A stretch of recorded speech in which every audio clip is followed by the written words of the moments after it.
Miss McDonald here.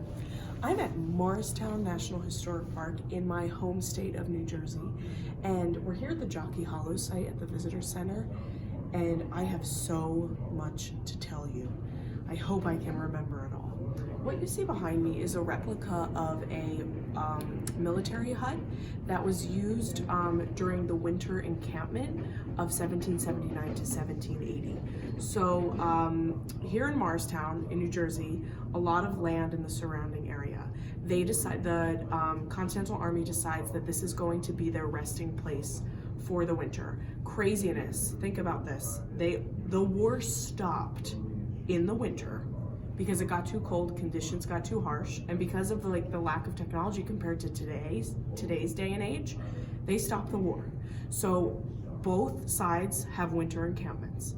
The Continental Army decides to rest here in New Jersey, and if you take a look at a map, right, you can see New York City. New York City, that's where the British are. Then you have like Staten Island, New Jersey, right? Inland into New Jersey are the Watchung Mountains, 30-mile stretch, and then past the Watchung Mountains is Morristown. So purposefully chosen up past the Watchung Mountains, this winter encampment, because it was elevated, and there were parts that Washington could use to look on to see if the British would be approaching the area. It's kind of like a lookout spot higher up in elevation.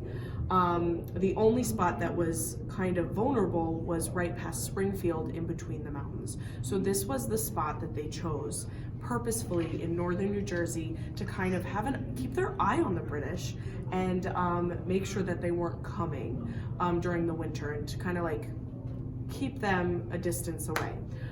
So some things about the hut that you see behind me. There were 12 men that would be in each of these huts. The huts were required to be built 14 feet by 16 feet. Now listen to this, if the specifications were not perfect, the soldiers were forced to tear it down and start over again. This was considered an exercise in like military discipline. So we have 12 men living here. All of them are looking the same. The bunk beds on the 3 sides and the 4th side with the hearth. They would wake up at sunrise to have like formation, get the orders from their general on what their duties were for the day, carry out those duties, come back. By 9 p.m. they're supposed to be sleeping, and then they do the same thing the next day. Now there's something like really kind of significant about the winter of 1779 to 1780. It's the harshest winter in colonial times, and perhaps the harshest winter in recorded history. We have frozen ports, like the waterways where the ships come in from the ocean, frozen ports from the Carolinas up all the way to Maine. We have frozen ports everywhere, and by the time they arrive here in Morristown in December, there have already been several snowfalls, and they're in diaries and in accounts from the soldiers, 4 to 6 feet of snow. We get like at the most 2 feet of snow, all right, like 2 feet of snow. They're 4 to 6 feet of snow, which is crazy. When they start the winter here, they are in canvas tents. So imagine that. It's never really getting above freezing, because think about, for a port to freeze, it has to be really darn cold for a really long time. Really cold winter, 4 to 6 feet of snow, they're in these canvas tents, and what they're waiting for is the storms to die down to be able to clear the land and build these huts. They end up clearing in this area adjacent to the Wick Farm. They end up clearing about 2,000 acres for building materials and for firewood. So they're clearing the land to be able to build these huts. They're building 1,000 of them in a very neat grid pattern. And so one of the soldiers was quoted as saying that it's more organized than the city of Philadelphia, which I guess was a pretty organized city. Huge population of soldiers. They anticipated about 10,000 soldiers coming to Morristown, to Jockey Hollow for this winter encampment. So if you want to follow me over here, we have a diagram of like what the plan was to look like. This is not a map, this is just like a diagram. And we have, these are the smaller military soldier huts, right? 12 people per hut.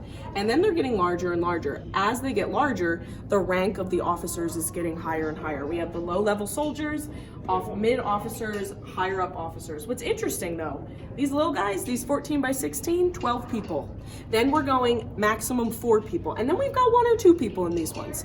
So really interesting. The other thing is we can compare not only the size and like the capacity of these huts to the higher levels, we can also compare their conditions and like the things that they were provided with. So up at the higher level, our officers were eating daily. Okay, they ate every day, which you're like, oh, I eat more than once a day. Yeah, they ate every day. As you're getting to the lower levels, these men that were in these 14 by 16, 12 people filled huts, they're not eating every day. So it's cold. You don't have central heat. You have a fireplace and firewood if you're lucky. You're eating, sometimes you're going 4 days and 4 nights without food. Some people resorted to going to local farms and stealing food because they were that desperate.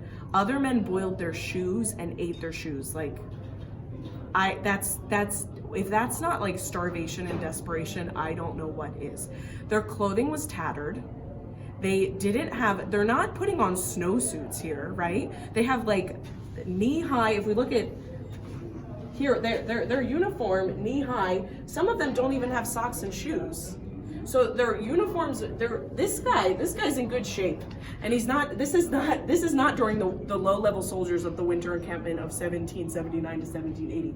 This guy's got a lot of like advantages here. The soldiers are tattered, they're tired, they're hungry.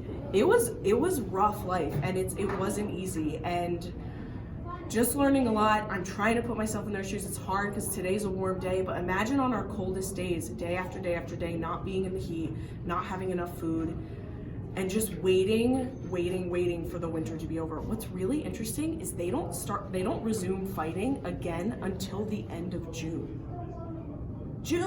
So they are here in Jockey Hollow, outside of Morristown, until June, from December until June. That's a really long time. So they're enduring the harsh conditions of that really tough winter of 1779 to 1780. Just a little bit about Jockey Hollow and the winter encampment. See you later.